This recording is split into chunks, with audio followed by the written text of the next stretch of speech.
And welcome to Understanding Photography with Kim Ayres, episode 202. Yes. Today we're going to be talking about minimalism and negative space, and what's the difference, and why understanding both these things can add some really good tools to your photography toolbox. Meanwhile, we happen to be live here on YouTube, so if you are watching us live, then leave a comment. Let me know you're here. Let me know where you're from and what the weather's like. It's only a bit dreary here in Castle Douglas.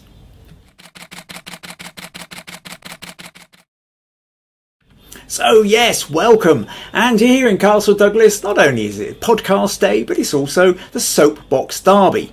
So this is quite a big event. It's sort of been growing year on year, and essentially go-karts, soapboxes, people make them and then they run them down the length of the high street, and it's become quite big. There's about 15 different entries here, all sorts of different businesses and groups and what have you getting involved with it, and it's become quite an eventful day, and it's running around right outside the window there. So there's also a big loudspeaker and all sorts of things going on, so if you can hear any of that in the background, I do apologise, but hey, it's just part of where we live and what we're up to.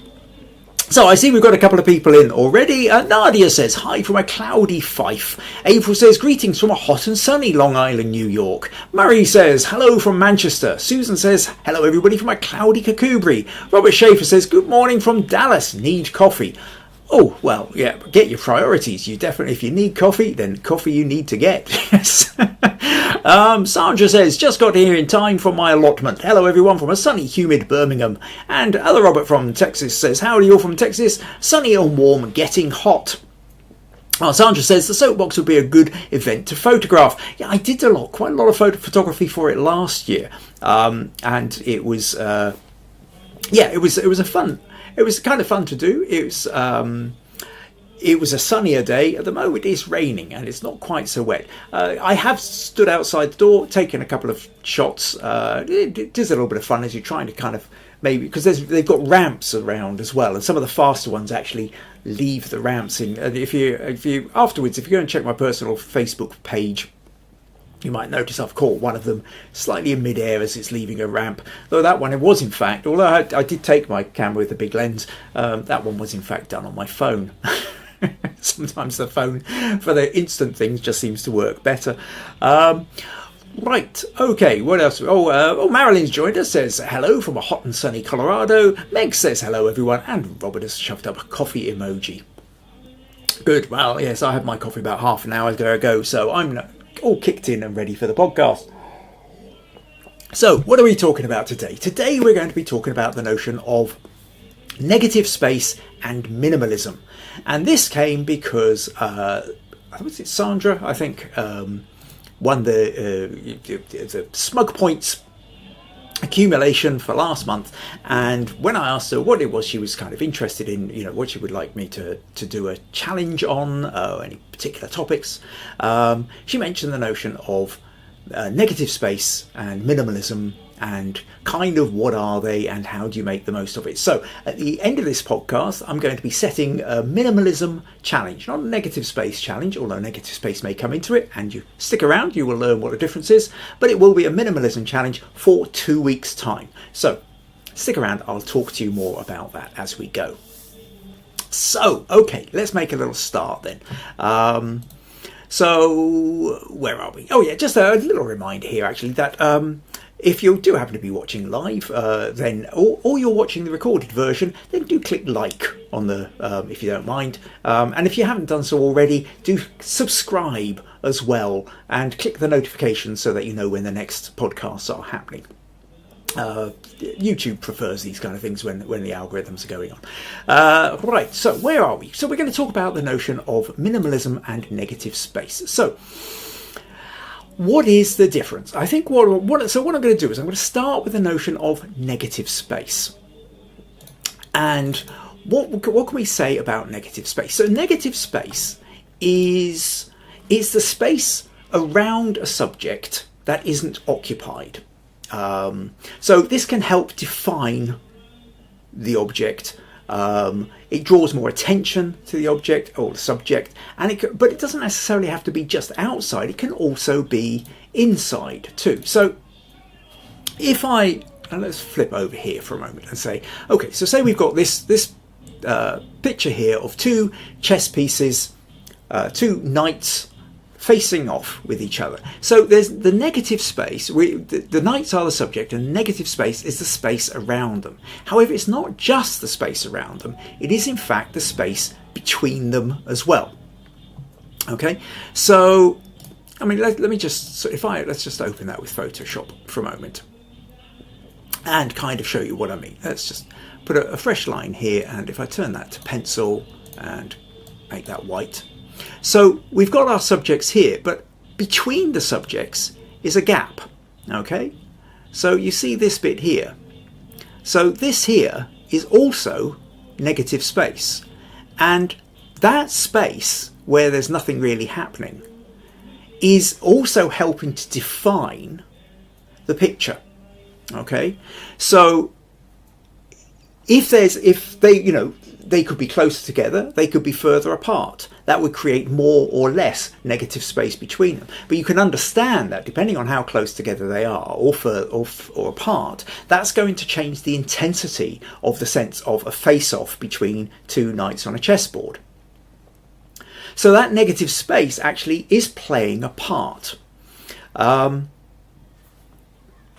Now, there's an old philosophy joke. I might have said this one before, probably talked about it last time I talked about the notion of negative space. It's the notion of the negative defining the positive. And, well, in philosophy, if you've done like a history of philosophy, everything is always about what is, okay? So you look at a chess piece, this is a chess piece, the chess piece is defined by the materials it's made up of, the shape that it is, everything that's about what it is. By the time you work your way through the history of philosophy and you get to things like existentialism is all about what is not, and about what is not helps to define what is. Okay, so it's not just the chess piece, it's the space around the chess piece, right? If you've got a polo mint, right, the one with the hole, then it's the hole that kind of defines the polo mint. And even the notion of life itself, there is nothing before life, there's nothing before we are born, there is nothing after we die, depending on your religious persuasion. But that notion of nothingness defines what is. Life is defined by the fact that there is nothing before and there is nothing after. Okay? It's what we have now and the fact that there is nothing either side of it that defines this is what life is, and therefore we should be making the most of it. So the negative helps to define what isn't there. So in existentialism, Jean-Paul Sartre talks about the notion of going to the cafe to meet his friend Pierre, except for the fact that Pierre isn't there. And while he's waiting for Pierre, or as he turns up, his whole experience of the cafe is defined by the absence of his friend Pierre. Okay, so it's not just about he experiences a cafe, he experiences the cafe by the absence. And we all know this. We know this when we go to meet somebody, or we're waiting for somebody, or we're waiting for something to happen. The fact that it hasn't happened or the person isn't there is still defining our experience. The absence defines the what is. Okay, now, we still tend to have a tendency within that to look at the what is and define it. Oh, yes, I mentioned the idea of the joke. For those who haven't heard of it, basically it's Jean-Paul Sartre is sitting in a cafe and the waitress comes up and says, how can I help you, monsieur? And he says, I would like a coffee with no cream. And she says, I'm terribly sorry, sir. We are all out of cream. Can I bring you a coffee with no milk instead? Not my joke. But it's one that's fondly recalled in philosophy circles. Right. But it's that notion of that the coffee is defined by the absence of milk or the absence of cream. And does that make a difference as to what is absent to the actual thing itself? So if we go back to our little chess piece here. So I'm aware that the noise, I think my microphone's quite loud, it's going into the red period, so I'll just turn that down. Now, because of our desire to actually still find a subject, and we still tend to look at a thing rather than the absence of a thing, you can just as easily look at this little thing here, and maybe what happens actually is, in fact, if we just fill that, then perhaps what you see is a little man with arms outstretched wearing a big top hat dancing. Perhaps not. It all depends. The point is that the negative space is an important part of a composition. It's not just about the subject, it's about the space that's around the subject. And that's ultimately what negative space is. Now, very often, negative space overlaps with the idea of minimalism. Actually, I'll tell you what, let's come back to that. Other versions of negative space then. Let's say we take this picture of my friend Mark. So it's a picture I've used before for various demonstrations. And what we have here is we have a half face lost in the shadow.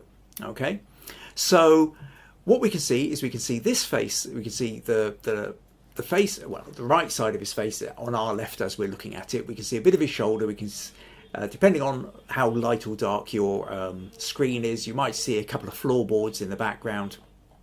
But ultimately, the face here is what we're seeing. But the shadow of the face becomes negative space. Okay, but that shadow there really emphasizes the intensity of the look in the part side of the face that we can see. Okay, so the negative space is having a profound impact on what's there. Okay, so it's not just about having a whole face, about the fact that half the face is missing. The negative side of it fully emphasizes the positive. Another option here is, let's take this idea of a spider's web, right? So a spider's web, actually, most of this is negative space. There is more gap between the threads and the little raindrops and dewdrops on the web. There's more black in this than there is white, okay?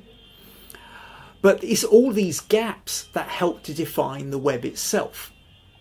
And so the negative space is really important in being able to see this, because if this was a very busy background, if you could see all the grass, all the trees, everything else going on in the background here, that wouldn't fit, that wouldn't be so negative, okay?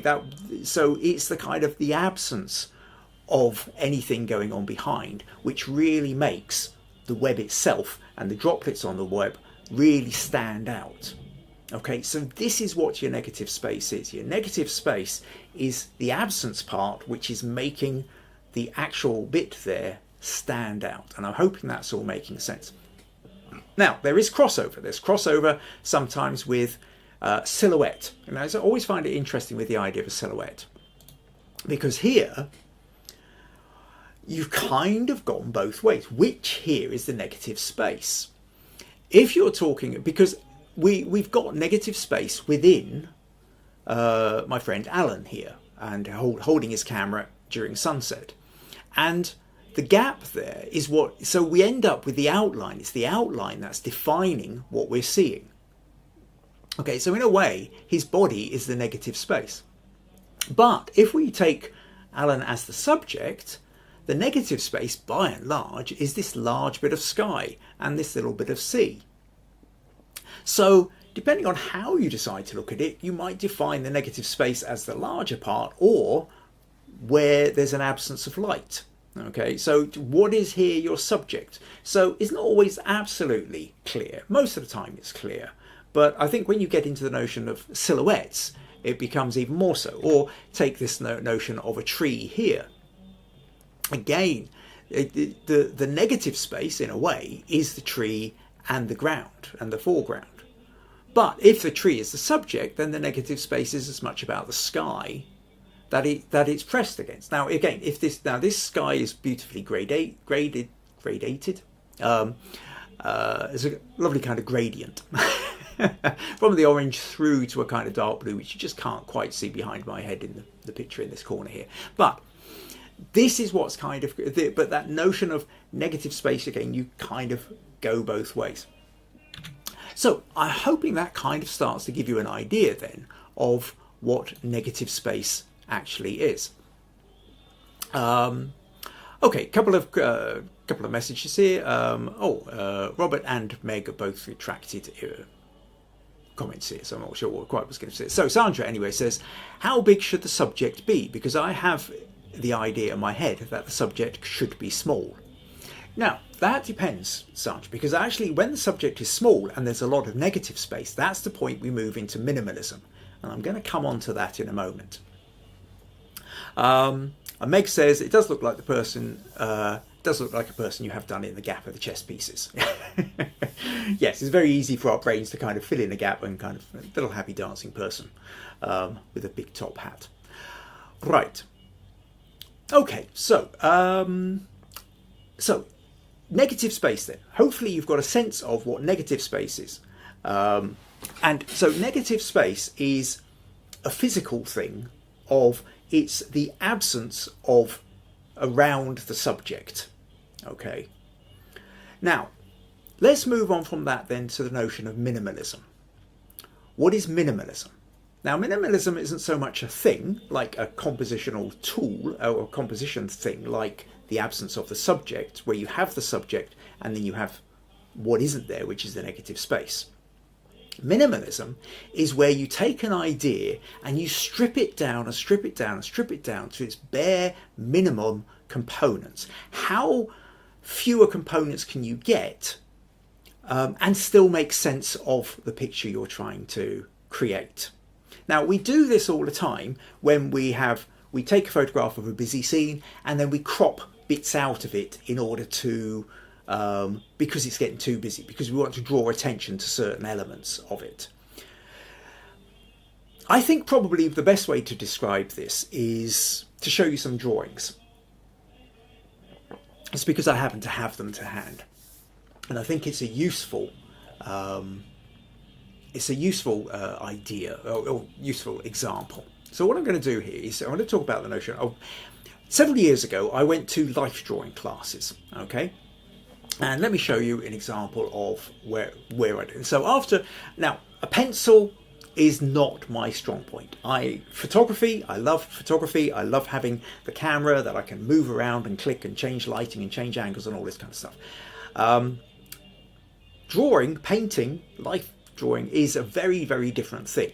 Every time the model would come out, I would know exactly what I would do with the lighting and the camera, lens choices and all the rest of it, and I wouldn't be able to do any of that.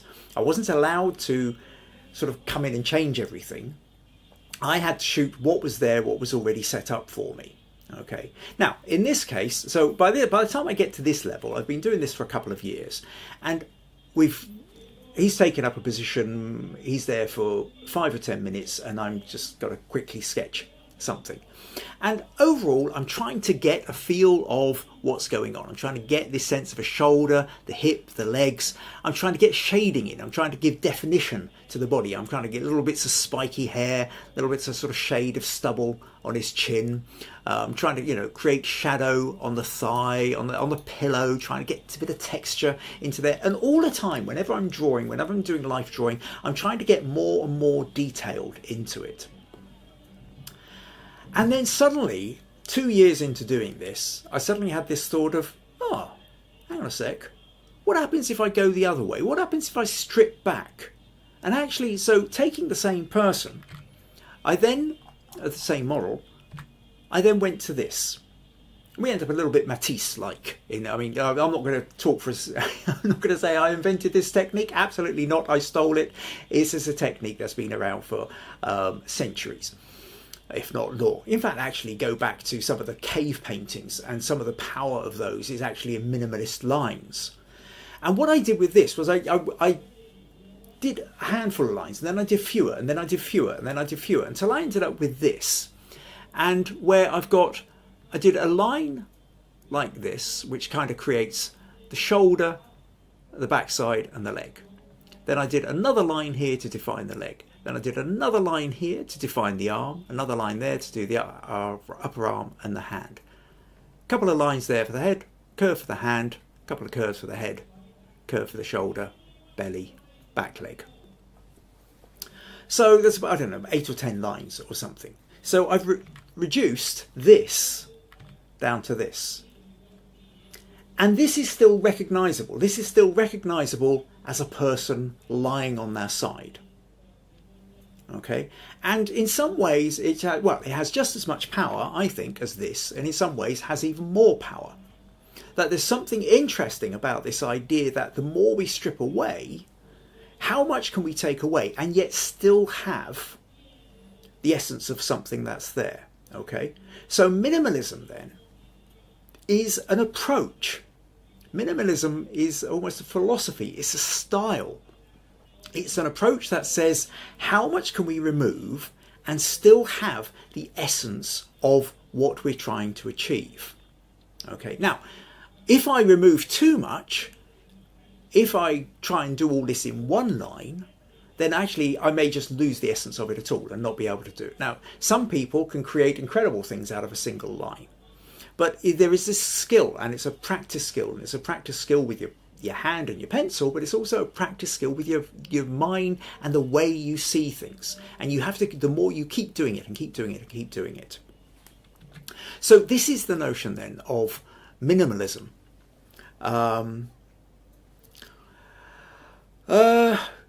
Okay, so a couple of comments here.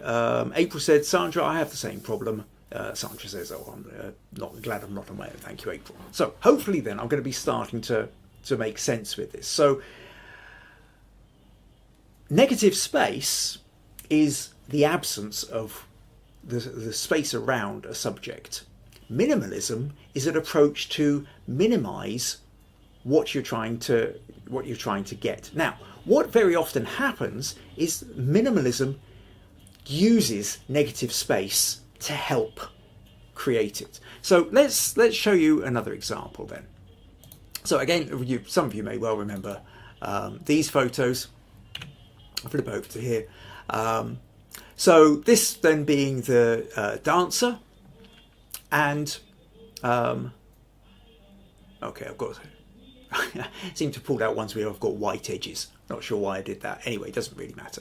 So when I did these photos, and I talked about them not too long ago, I think it was, again recently, where so this is Alex, ballet dancer, and having done the life drawing classes, when I got the chance to photograph Alex, I thought, okay, can I take these ideas of the sketch and apply it to photography? And I set up a single softbox in the background, black background, and what we've got here is very similar to the lines in the sketch. I'm trying to reduce the amount of lines we have, so we're not seeing the whole body. We're not seeing one side of the body. We're just seeing the edge lines.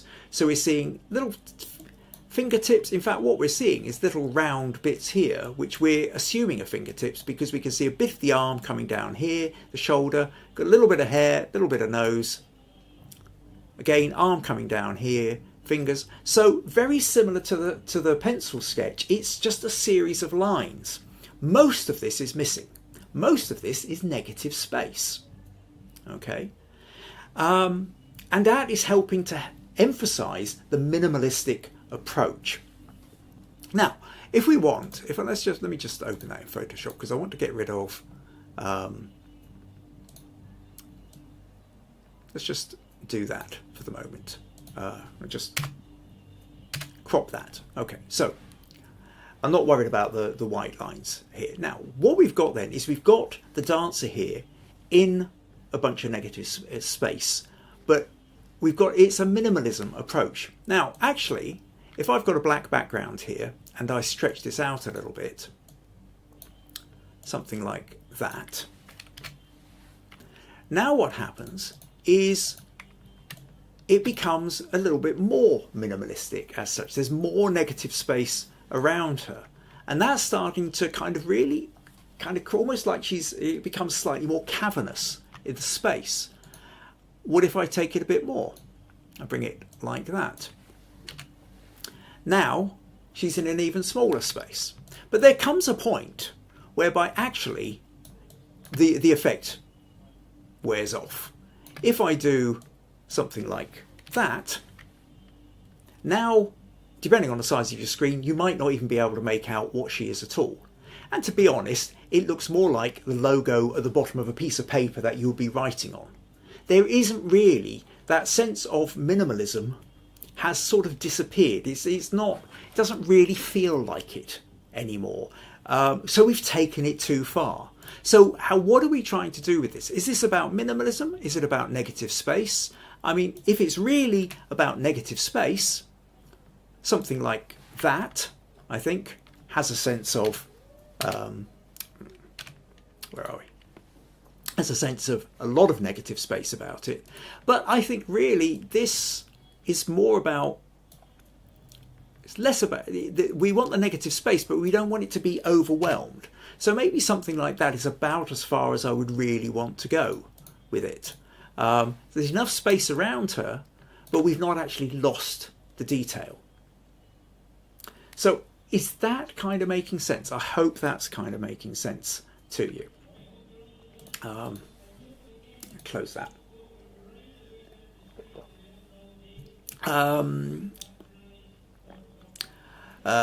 Janet says, sorry, I'm late. Just found a parking on the way home. Glad you could join us, Janet. Sandra says, like the minimalism sketch. VG's joined us and says, good evening. Robert Schaefer says, the ballet dancer is also a great example of low-key photography, is it not? Yes, it is. Low-key, that's another example whereby basically everything tends to be in the dark tones, as opposed to high-key, where everything tends to be in the lighter tones. So yes, that will be a good example of low-key photography. Fiji says such a beautiful capture. So thank you. Okay, let's try and let me give you one more example then of where we're going to play a little, or an example then of negative space, but also how it can translate into minimalism. And for that, what I'm going to do is, do you remember we were talking about this photo, in fact, 2 weeks ago, which is Robert Gulick's photo at the Lincoln Memorial. Now, the primary thing about this photo is about echoes. We've got Lincoln sitting, the carving of Lincoln sitting on the chair here, and then we've got the guy with his mobile phone sitting here. Right, so that's what it's about. Little modern guy here, carved icon here. But what's also being employed in this photo is negative space. What makes this guy here look so small is all this great big space around him. Okay, so this isn't about minimalism as such. You wouldn't call this a minimalistic photo, although it is pared back. I mean, Robert, we talked about, he's removed some of the other people who are on the steps and bits that made it a bit busy. But it's still, so it is more pared back. So it's starting to get a minimalistic approach. But you wouldn't really call it a minimalism photo. But it does employ negative space. It employs this space here. Now, if we wanted to really emphasize the use of negative space, if the competition was negative space, then what you could do with something like this is, if you had, say your picture was this. Now what happens here is now the negative space becomes much more accentuated. We've got this great big gap behind our subject. So the columns and the steps, even everything else combined, isn't taking up as much space as the negative space. So this really feels like a negative space picture. Okay, so if you were asked to do negative space, this would be a really good example of doing something like this. However, if you wanted to do minimalism, we would have something different. So let's say I'm going to take out those pillars to begin with, and then we're going to build it back up again. I'm going to go to content aware fill, and I'm just going to, well, first of all, because I don't want, I'm going to drag that out a bit. If I do it too big, then what happens is, if I do it too much in one go, then this will do funny things and start repeating the figure that's in there. But let's say we start doing something like this. Let's maybe take him over to rule of thirds. Now, at this point, in fact, we could even take that a little bit further if we wanted to do something like that. Now at this point, now we've got a person sitting on steps with all this great big space behind him. So negative space, absolutely, a lot of negative space around the subject, but we are now kind of much more into the notion of minimalism. Minimalism then being that the negative space is completely dominant, that the subject is a small part, that we stripped away everything else. We've stripped away Lincoln, we've stripped away the columns, but we've also then we've taken the negative space and we've expanded it. Okay, so now we've got this great big expanse, and then we've got some steps and a person sitting on it, and then the hint of the wall behind. And that's pretty much all there is to it. So feels like a very, very pared down photo. So that then is what minimalism is. Okay. So I'm hoping that makes sense. That this notion of so negative space is, if you like, think of negative space as almost a physical thing.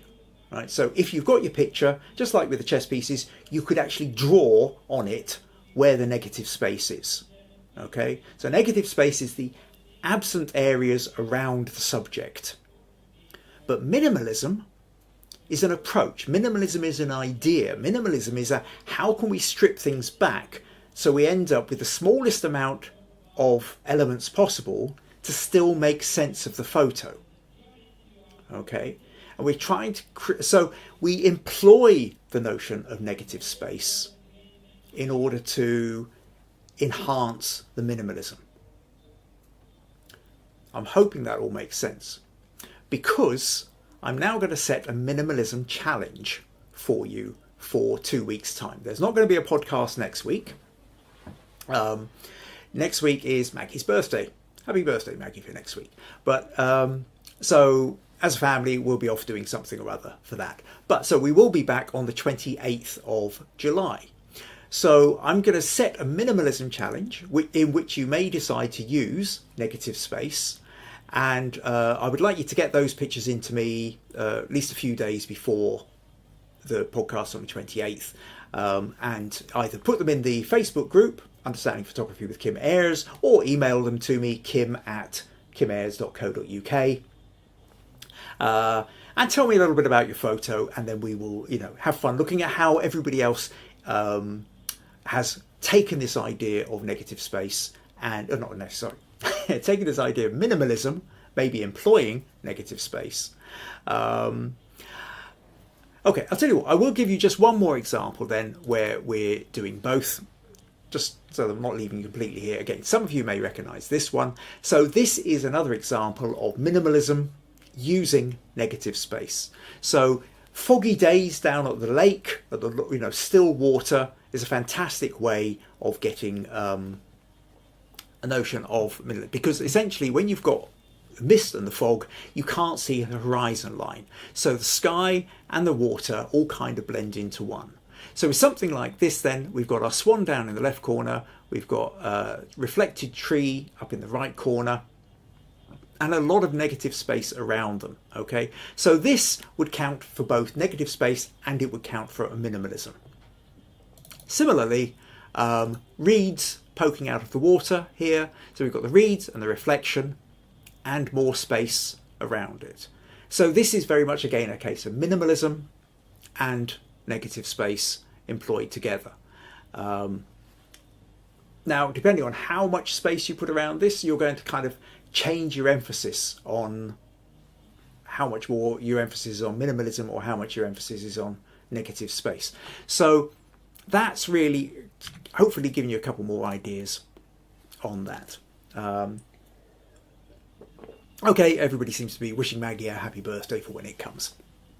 And going back to Robert's shot, April says, I love this shot. And Susan says, Robert's image always makes me go, ooh, love it. Okay. hopefully that all makes sense. But if it doesn't for any reason, or there's more questions you want to, don't forget the Facebook group, Understanding Photography with Kim Ayres. You can plonk questions in there as well and ask things as you go. Also, if you're wanting to get feedback or ideas on the images from other people, not just me on the podcast, you can put images in there as well. So don't forget to do that. Little reminder that if you find these podcasts useful, interesting, entertaining, and you would like to support them, then buymeacoffee.com/Kim Ayres is one of the ways you can do it. Okay, right, now don't rush off, because we also have a feedback session today. Now, the feedback session, in fact, is going to be quite busy, because I've had 4 different people send me images for feedback. So, which way are we going to do this? So, stick around, because actually we've got quite a lot here, and in some ways, one or two of them, I think we're even still going to be employing some of these ideas, or at least some of these approaches. So, where are we going to start? Okay, let me just do that. What I'm going to do, I'm going to start with Anita. So, Anita, a couple of weeks ago, put in a couple of photos into the Facebook group. Some of you saw them. I think 1 or 2 of you might have even commented on them. So this was one, and where are we? And this was the other. And she said, is there anything I can do to improve the composition, light, and what do you think about the angle? So she put the photos in, but didn't really say much. So I asked her what kind of feedback she's looking for. So she's wanting to know about composition, light, and angles and stuff like that. Now, they're both slightly different, and certainly I think with something like this is a pretty well contained photo. I think you've basically done what you wanted to with this. With photo like this, you're taking a photo of a street musician, or a musician on the street, and here what you've done is the emphasis is on the musician. The background, we can tell that he's on a street, there's some kind of building behind him, a lamppost and what have you, but that's out of focus, so that's not kind of interfering too much. There's a nice use of diagonals. We've got the fiddle going one way, we've got the bow going the other, there's movement in his arm, the beard, wonderful textures, the scarf coming down. So there's a nice colour palette on it, and you've cropped it in. A little bit of editing gone on here, darkened down some of the background to emphasise where the... and I think this works. It's a good, well-placed image. What you might have done differently at this point is kind of down to taste. I think there's maybe ways you could crop it, have a little bit of fun with that. The other photo here, this one feels less balanced. There's fun. I mean, it's about, the guy's obviously seen somebody else, he's chatting to him, he's waving to him, or he's acknowledging him, or something like that. The background is much busier. We can see the car in the background. We get more in the way of the shapes of the houses. It looks like a little garbage bin or something like that, just over on the right here.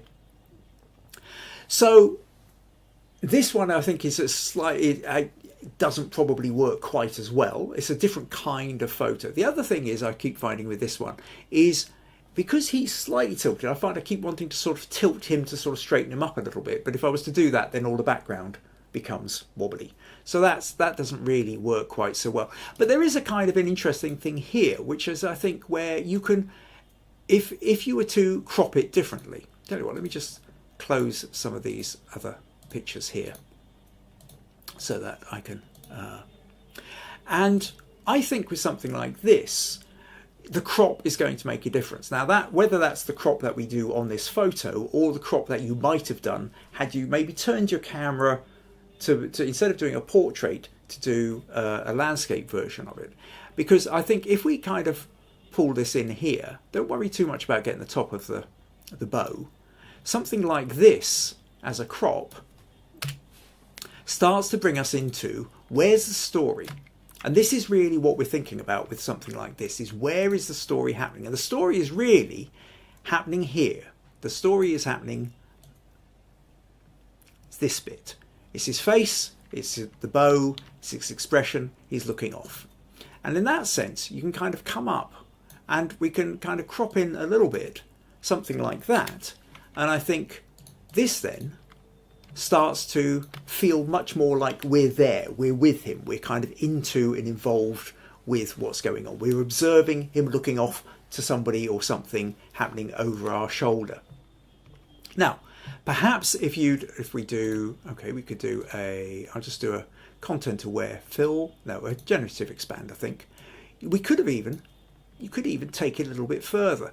And at this point, I'm finding myself getting drawn towards, you could even do a kind of cinematic style crop. Excuse me. Because there's that sort of sense of action and thing going on with that, this is where sometimes I get drawn to that kind of wider, more cinematic look to it. Something like this. It's given us a couple of options, that, or that. I'll probably go for the first one, least distracting in the background, I think. But we could play around with that. It doesn't really matter. The point of this isn't really about it. What it's really about is just that kind of getting that cinematic feel to it. So we've got all the action going on here, and now it's around him. And then with something like this, I think you could then essentially, well, maybe even if you sort of did slightly more of a vignette, or if we take curves, drag them down a bit, but masking out, bring him back in, something like that. So we're just darkening down the background, allowing him to be lighter, something like that. And let's just bring that up a little bit. Where are we? I seem to have lost some of the layout of this. Yeah, so there we go. So you can see the curves here. So now, obviously I don't want to do that, but we're trying to make it a little bit more subtle. Something like that, maybe. Yeah. And I think that's got a kind of, that feels now like something's happening, like because it's got the cinematic crop, because it's an ocean of movement, you're really kind of getting that feeling of you're in the middle of something going on. You feel like, if you blink, then, he'll be on to the next posture, something else might have happened. Interestingly, I think with this, that there's a level at which you could also do the same kind of cinematic idea with this one as well. If we take this guy here, and we bring this up, we could bring that down like that, and then again we could bring it out a little bit to the side, and then generative expand, see what it comes up with. It's just very quickly done, but just want to see what happens. So it's the idea here is that you would have taken the photo from slightly further back and then cropped off, rather than actually necessarily adding in at the end. And yeah, again, I quite like that. Maybe just bring that bit in a little bit more here. What other backgrounds have we got? Yeah, that one works quite well. And again, I think you could do something like with this, just darken the background a little bit, mask out that so he's showing up a little bit more. Obviously you'd take a little bit more time to get the bits you wanted, to get the lighting right, but okay, something like this, I think so I would say, Anita, it's sometimes worth exploring the cinematic crop for something. It can really kind of emphasize that notion of, like, you're watching a movie, there's a real kind of narrative, there's a sense of this movement through time, which is what I think is really what the cinematic crop helps to do, is this sense of movement through time with what you're watching. And music, of course, is something we experience through time. We don't experience music statically as a one-off moment. We experience the movement of it as it passes through time. And sometimes the cinematic crop, I think, helps to emphasize that. So hopefully then that gives you a couple of ideas, Anita. Lovely photos. I think really, certainly that first one, you already, this one, it's a nice crop. There's nothing wrong with that. I think it's a good photo. I'm just giving you an alternative. The other one, I think, still needed a bit more playing around to make it work. Okay, what else have we got here? So comments. VG says, oh, such a beautiful set of photographs. Sandra says, I really like the first photo, great street portrait. April says, I like this musician photo. Meg says, Maggie is my mum, says, thank you for all the birthday wishes. So Maggie and Meg are currently also, as well as kind of dipping into this, are also watching the tennis at the moment, it has to be said. So I guess that Meg is also letting Maggie know about all the birthday wishes that are going on. And Nadia says, this one had my eye to the lamppost out of his head, but the crop you have done makes it not so prominent. Yeah, yes, that's yes. There is that thing of that when we look at this one, there is very much the lamppost sticking out of the head. The background is interfering with that, but that's where, when you go back to that cinematic crop, that it kind of changes the emphasis. You're not so aware of the car in the background, you're not so aware of that bin to the side, you're not so aware of the lamppost out of the head. Right, okay, so thank you, Anita, for sending that one in. Next, I'm going to go to Janet. Yeah, let's go to Janet now. Where are we with Janet? Oh, okay, yes. So Janet said, so the picture she is putting in for critique, she says, she sent me this one, and says, the black and white photo is the critique submission. The image I was hoping for was to use the pier as a leading line up to the ticket ice cream booth in North Bay, but I couldn't figure out how to make that work. So what she's really talking about here is, because this is the photo, but where are we? Yeah, the photos she took them from were like this one. Okay, so there's a pier going up to the ice cream shack at the top here, which we can see.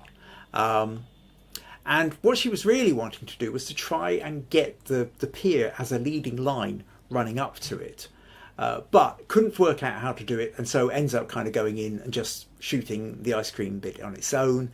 But though she's got that, it doesn't quite feel that she's got what she was looking for. Now, she goes on to say, I was moving around and was really trying to find a composition with the hope to return to that location for sunset that evening. So was less worried about getting the correct focus and exposure for these images. So she's playing around with these images just to sort of, try and get a sense of what else could I do with the composition. I'll worry about the sky and the lighting later on. Now, there is a tricky thing here when you've got a line coming out. Now, it's kind of a bit difficult. I can't see enough of the wider landscape to really know whether I'd have been better off hopping over further to the right or hopping over further to the left. You've given me a sense of the pier, but I think unless I was actually literally standing in that spot, I wouldn't necessarily know exactly what I might be doing. I mean, there's hints of other things here, like these railings and what have you, which maybe if you were further round to the left as we're looking at it, something might be employed in that. It's a bit tricky to really say, but I'll tell you what I will do. I just, this morning I was out for a walk. I just want to show you something. So what I'm going to show you is, I just took some photos of lines on a road. This was just on a housing estate just around the corner from where I live. And the key point here is, if we imagine, now, okay, this is flipped in reverse from what you're at, but if you imagine like this line up the middle as being the pier, and where it goes off to one side as being the equivalent of your ice cream shack. And so it's what happens when you've got something which is just off to the edge of the line and kind of nearer the horizon. So at this point, you can I would say it's where you can move left and right.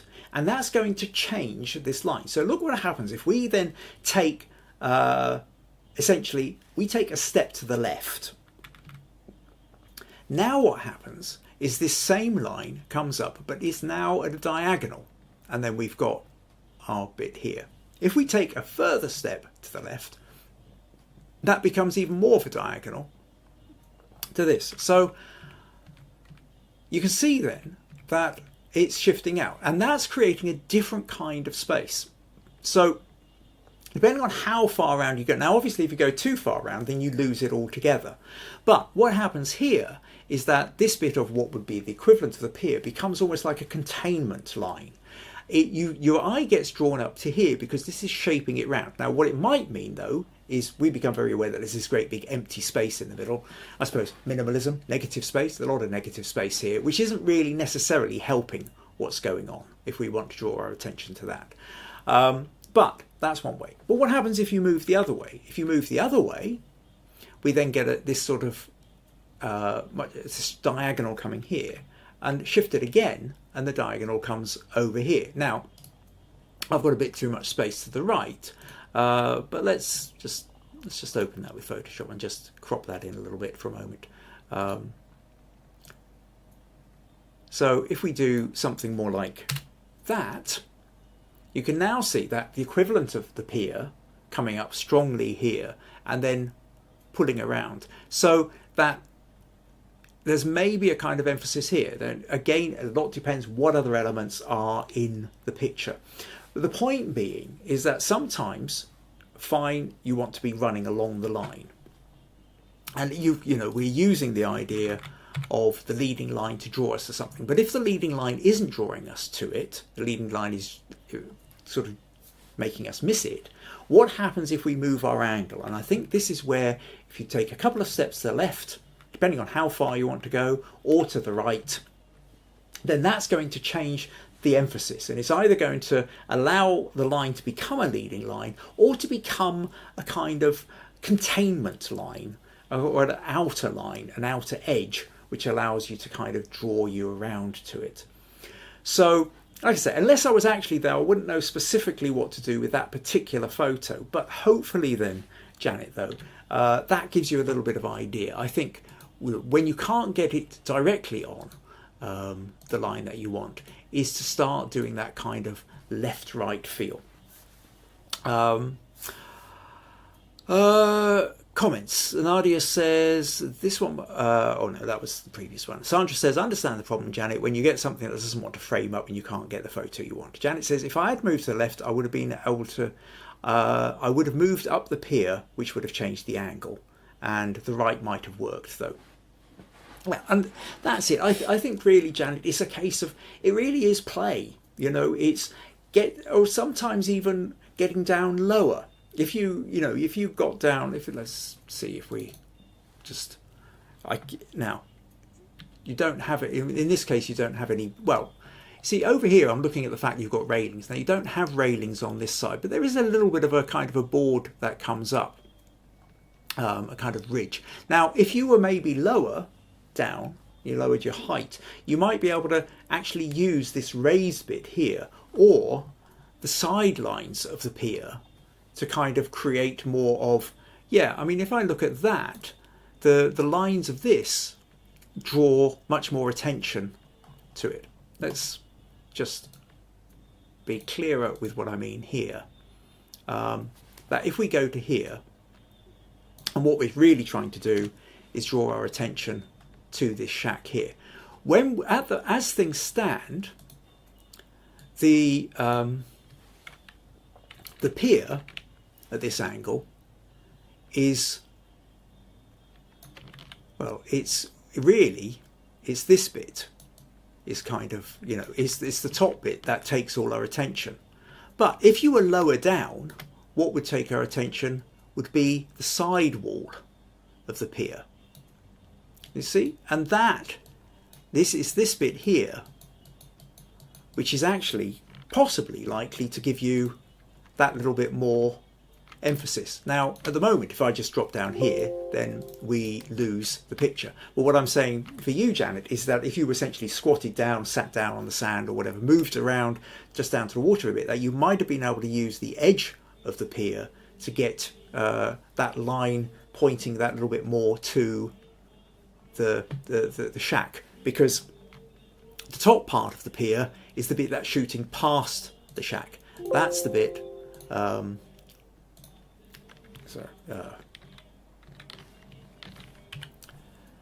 so this bit is kind of going past it, whereas this bit is kind of pointing more towards it. So yeah, sometimes your height can help make a difference as well. So hope that all makes sense. But yes, thank you for sending that one in, Janet. Okay, next up then I'm going to move to Sandra, I think.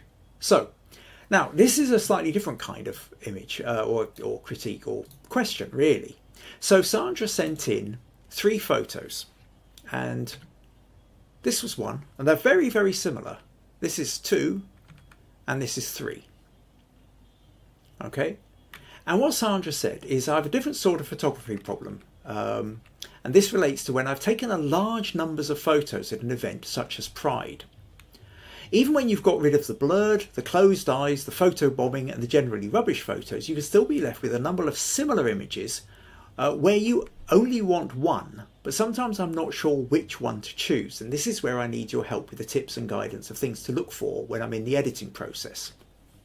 Now, I know this is a bit different to your normal critique of an individual photo, but given your specialism is in portraiture, you are ideally placed to look at the photos I've taken and determine which one is best.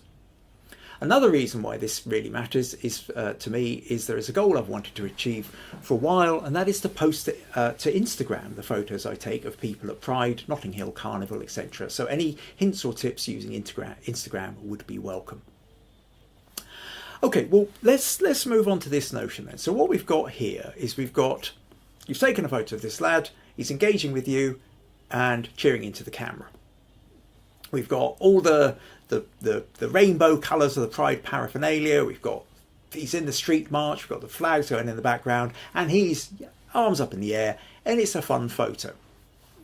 Now, you give me 3 different versions. In essence, they all look like the same bloke, arm up in the air, looking at the camera. But they are 3 subtly different ones. And this is one of the problems we do have sometimes, is we take a bunch of photos, and as you say, once we've got rid of the ones where somebody's blinking, we've got rid of the ones that are out of focus, we've got rid of the ones where somebody was photobombing it, we can still be left with a few where we think, oh, actually, I kind of like all of them. How do I choose? And a certain amount of that really is down to your personal aesthetic. But I would say, if we look at these ones, if we've got this one, this one has this sense of, all right, she's pointing the camera at me, yay, take a photo. This one here, we've got a slight shift, and the main shift here is there's shadow on his forehead. Now, I don't know whether his arms have come forward a bit, or somebody has walked beside him, or something has happened, and there's shadow across his forehead. And I think light-wise, this one makes more sense. This one, his head's starting to get lost. We've lost some of the sense of where we're at. So even though the expression is virtually identical on this one and this one, I think this one works better. But let's go to the third picture. Now, this one is different. This one has more energy to it. This one, he is more engaged. It's like the first one, he's gone, yay, I'm here. Second one, oh, you're still pointing it at me. And then he's realised you're pointing at him, and now he's decided to go for it. And he's just really leant into the camera, and he's giving it all. There's more energy in this one. This one, he is more engaged with the camera. Now, so apart from the fact that it does look like he's got a hand sticking out the top of his head, I would maybe remove that in Photoshop. Whereas this one, the little bit of flag doesn't really matter. This one, there's nothing on his head. That's fine. I would just remove the hand coming out of his head, just because I think that kind of gets in the way. But that aside, if we're talking about the expression, the engagement, for my money, this is the photo. This is the one that grabs me more than either of these two. That's not to say these are bad photos, but it's the third one that grabs me. But then it might also depend on the narrative that you're going for. You might do this one, because it's more forceful, might be actually a bit too much for what you want. Maybe you just want to have, whereas this is a softer kind of engagement. This is a kind of, you pointed the camera, he's just happened to notice the camera's there at the point he's singing a lot, chanting along, whatever. This, he is now much more engaged with you. It's not about, I noticed the camera, and I happen to be looking in your direction. This is, I'm now changing my attitude towards the camera because I'm aware of it and you're still pointing it at me, and now I'm going to interact with you rather than just notice you. I hope that makes sense, because that's where the difference is with these photos.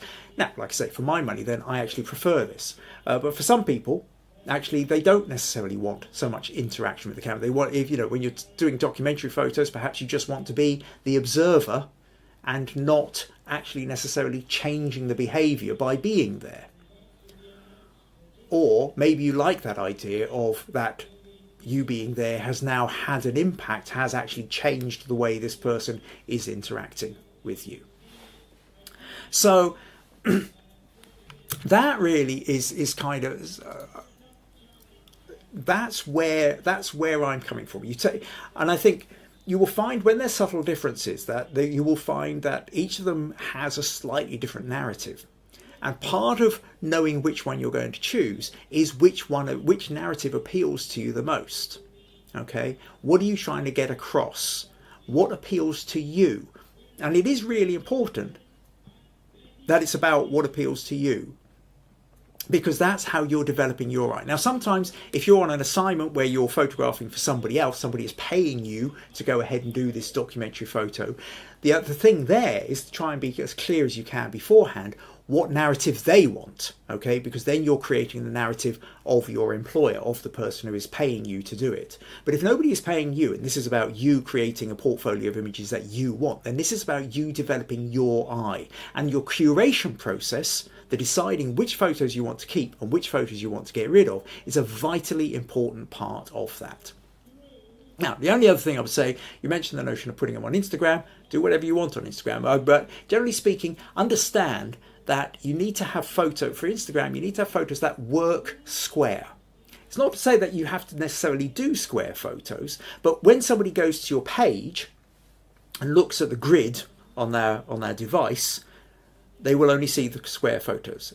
In their feed, or if they click on them, then they will see that their portrait or their landscape or whatever else you've done with them. But at a glance, they will appear square. So sometimes if you very specifically got Instagram in mind, you maybe go for compositions which are going to work better as a square.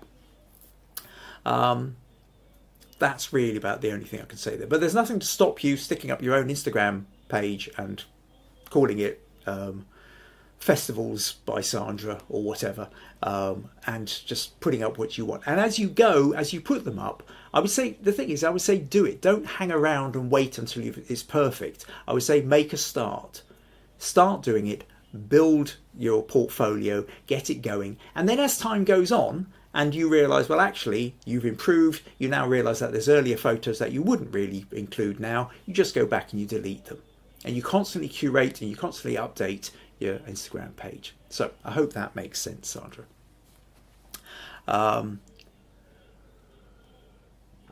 April says events with a lot of people are always difficult. Okay, there's another agreed and less people on side. Okay, that must be in reference to a comment I made earlier, which I've now forgotten. Right, okay, so final one then I'm going to talk about is Robert, okay, and then I will give you a little bit of a reminder again about the what's coming up in the next couple of weeks. So now Robert sent me an image and said, now where can we find this? And there we go. And Robert says, this is an image from the 4th of July from a small town called Weston. I've submitted this photo to this month's Dallas Camera Club. I think that I did a good job, but I would like your thoughts and suggestions for making it better. I've replaced the sky as well, which is attached. Okay, so there's been a sky replacement. Presumably it was already a sunny picture as it was, but then you've changed the sky, so there's either something wrong with the clouds or there were no clouds and you decided to add some. But there are two things I'm going to point out to you straight away, Robert, that by doing the sky replacement haven't fully worked for you. Now the first is your sky. If we look at the stars on your stars and stripes here, these stars have got a blue, same colour as the sky, and we can see the background of the cloud running through the flag. So that means the way you've done your sky replacement hasn't worked properly. Similarly, over here, we can see more cloud running through the flag. Now, I'm presuming the flag isn't that translucent that you'll be able to see straight through it. So this means you haven't quite done the sky replacement properly. Then there's another aspect, which I don't know, I'm going to have to zoom right in because I'm covering it here, which is, I don't know whether you can see this, you've got a clip here where over on the right corner. Let's just open this in Photoshop actually, and I'll be able to show you more easily that if we zoom up into this right corner here, you've not quite lined your sky up properly the way you've done it. And there is one more aspect to this sky which strikes me, and that is if we look at the shadows on the ground, the shadows are all veering off to the right. If we look at the clouds, it's brighter on the right side of the clouds and slightly darker on the left.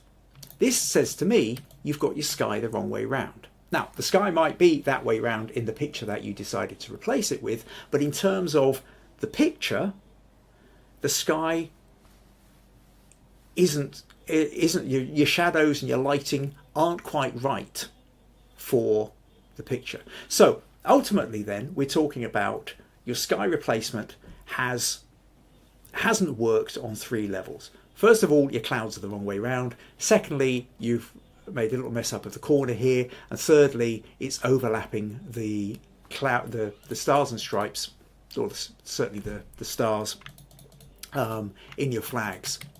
So this is something where you've got to be kind of careful about your sky replacement. So let's see what we can do here. Let's open up this. Now, one of the first things I would say is, well, actually, I tell you what, let's cancel that, because there's another thing here, which is when we zoom in, there's little bits, there's kind of slightly over sharpened on the skin as well, and it feels like almost like artifacts starting to build up a little bit in here. So I don't know how much you've sharpened it, but it feels like it's been slightly over sharpened. And this is one of the problems we've kind of run into this one before, Robert, and I think you've got to be slightly aware of. So let me open this in Camera Raw, and I'm going to remind you, I'm going to point you to the fact that when we go to detail, Camera Raw very often starts off, yes, it is detail, starts off by over sharpening. You see, sorry, I can't zoom in here, but you see over here where we've got sharpening, it's sitting at 40.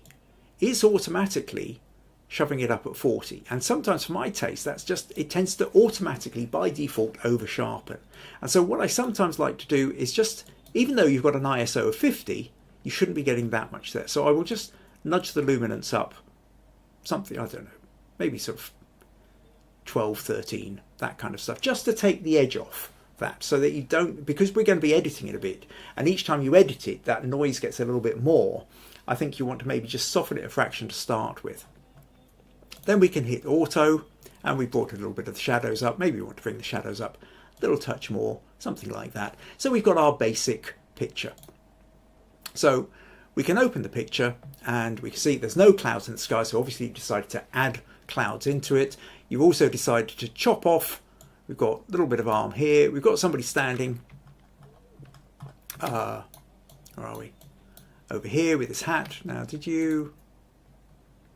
you kept him in, so we'll just crop to that, and then you've taken out what's going on behind the guy there, but again you've kept in the man here, hand on the chest. So you've gone for your and then we can just kind of crop in a little bit like that. So take out that person, that's what we want him to do, and this is pretty much your picture. Now, you might have done a couple of other edits to it, but what we're going to talk now about is the sky. And so let's just close that and open that one with Photoshop. And so this is the sky then that you've decided to replace it with. And as we can kind of see, if I look here, if I look at the twigs, the little branches here, the shadow is on the left, which is what I suspected. The light on these clouds is primarily coming from the right, creating a shadow underneath and to the left. Whereas in your picture, the light is coming from the left, casting the shadows to the right. So we need to take that into consideration. So the very first thing I would do before I do anything else is flip horizontal, just to make sure that we've got the clouds the right way around that we want them. Then what we're going to do is we're going to take a selection of cloud. I'll copy that, come back over here, paste it on here, and we'll just reduce that down to a little bit so we can see roughly where we want to have the clouds. How much cloud do we want now? If I Control T that. You didn't have a huge amount of cloud, just some of it. So it looks like probably just kind of picking a little bit off the top. So we can play around a little bit. Just for the sake of it, I'm going to, that will do as a selection. So the next thing we want to do is make sure that we're not covering the whole picture like this. So I'll go back to here, and probably the easiest way of doing this is to do select sky. Now, this is the point whereby it becomes, I've got select, I can select subject, or I can select sky. Now, it will select the sky, but it's not going to be absolutely perfect with it. It will do not a bad job, but we can already see here it's overlapping part of the flag and some of these stars. So it's about being aware of the fact that it's not. So if I come back to here and then I hit the mask, we've now got the sky in where we wanted it. But we do have this problem here, we can see with it over. So you need to manually go back in. Let's get the brush tool and take that to black and just put that back up to 100%. And then we can paint our stars back in and keep an eye out. Now, the other thing is you've got things like the top of the flag, but it's kind of difficult sometimes trying to get that level of detail. So there's another option here, which is if we take the clouds and instead of just having them as normal, let's take that back up to 100%. We try something else here. Go right down here and play around, and then we come to lighten. Now what lighten does is it will create the picture will be wherever it's lighter than what's underneath it, it will show up. Okay, so that makes it slightly different. So what it means is things like, even if it does happen to be, say, overlaying the trees in the wrong place, because the trees are darker, it's not going to show up. I mean, if I take the if I mask, that's reverse mask. Okay, so anyway, let me do that. Yeah, now I can mask out all that. What am I saying? No, that would happen. So ignore what I'm saying here. I'm talking to myself, not quite getting it right. Anyway, the point is that doing the lighten might be sometimes a slightly better option, but you have to keep an eye out for it. But primarily, you want to be careful. Yeah, now when we go to lighten, we notice that actually, as opposed to normal, where the top of the flagpole has kind of disappeared, if I go to lighten, it's allowed some of that to come back in. And where there is a bit of blue on it, the blue is the same colour as the sky behind, and so it kind of looks like it's a natural reflection. It doesn't always work, but it is worth remembering that sometimes to use the blend mode of lighten rather than just normal can sometimes give you a couple more options. So really with this then, the things you've got to watch out for here, Robert, when replacing the sky are where the bits don't match up. You have to go through and manually make sure that you are getting them in the right place. Okay, so if you do happen to have a cloud running or a bit of blue sky running across the flag, pressing the wrong buttons down here, that you can kind of go in and just manually tweak it out. The second thing is to make sure that always make sure your sky is the right way round. If you're replacing anything, if you're replacing trees, if you're replacing sky, if you're replacing sunlight, anything, make sure that the shadows are going in the same way as the rest of the photo. It's absolutely vital that you do that. And the third bit, making sure that if you do double overlay it or you're cropping other bits out, to make sure that you've not left the signs that that happened like you did here. It's basic. It's a small amount of carelessness, easily missed, but it's really something you've got to be aware of. So with that in mind, I think hopefully that kind of gives you that sense of what's going on. I mean, as for other things for the, I mean, I think, you know, there's a strong narrative here. Again, it's very for what you've got going on. You know, we've got the flags, we've got the people on horseback, you've got the you know, in this case, you know, hat removed across the chest. You've got the young lad here, hat, you know, head slightly bowed. You know, so there's a good strong narrative going on. In an ideal composition, perhaps we'd have had these guys over on this side, for this one slightly to the left rather than. But I think actually it doesn't really matter so much here. I think it's a good photo. I think for Dallas Camera Club, I would imagine it would do quite well. Again, not that I'm trying to second guess your judges, but I think it's a good strong photo and strong colours. But everything really about this is about the sky replacement. So I hope that helps there, Robert. I hope that gives you a better idea. Right, okay. A couple more comments. April said another event, parades are hard. Okay. Sandra says, thanks, Kim. That was really helpful. Good to have your perspective on the photos and to make me think again about what I want to edit and also the tips on Instagram. Great. Glad that was useful. Okay. Robert says, oh dear, this is why I should run it by you first. Second pair of eyes often helps. Sandra says, wow, I'm really impressed with you. Be able to spot the clouds were being lit from the opposite side. Again, it's just one of these things that it comes with experience. That old saying, if experience is something you gain immediately after you needed it the most. So you can understand that at some point in the past, I've messed up and then had the realization, and having messed up and had the realization, I've not messed up that one again. April says, editing is not an easy task. No, well, it's practice like anything else, but it's being aware, first of all, what it is you have to edit. You can work out how to edit it, if necessary, by going onto YouTube and finding something, you know, to show you how to do it. Or you can ask me how to edit something and I'll happily show you. The key thing, the bigger thing, is knowing what to edit. That's the real bit that separates out the different levels of photographers. And Robert says, great ideas for editing. I will get on it for the Texas State Fair. Excellent.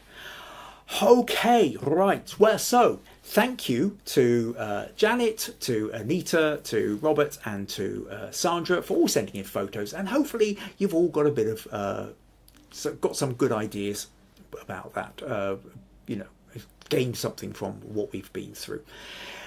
Hopefully also you now understand the difference between negative space and minimalism. That negative space is the physical bit, the gaps, the space around the subject, that's negative space. And minimalism is where you are reducing everything down to its barest elements to still be able to tell the story, getting rid of all the clutter. And very often within minimalism, you are using negative space to help you achieve that sense of minimalism. Okay, so that's the primary difference between those two. In 2 weeks' time, we will have the Minimalism Challenge. Okay, so I'll be setting that up on the Facebook page, and I put up in the next few days. I'll put up an event page on that for the Minimalism Challenge. So start having a think about what kind of photos you've got, what you can do, and how you might edit them to remove any extra gunk or photos that you've taken which already have a really nice minimalistic feel to it. Chances are you will probably use a bit more that notion of negative space to help you achieve that. Right, so that's in 2 weeks' time. No podcast next week. Thank you ever so much then to everybody to all of you who've been chatting away, leaving comments, and thank you for those who sent in the images for feedback. And yes, everybody who's taking part gets their smug points for this week, and I will add them to the leaderboard ready for 2 weeks' time. So, right, where are we? We need to do that and that and that. And I look forward to seeing you all in 2 weeks. Take care. Bye-bye.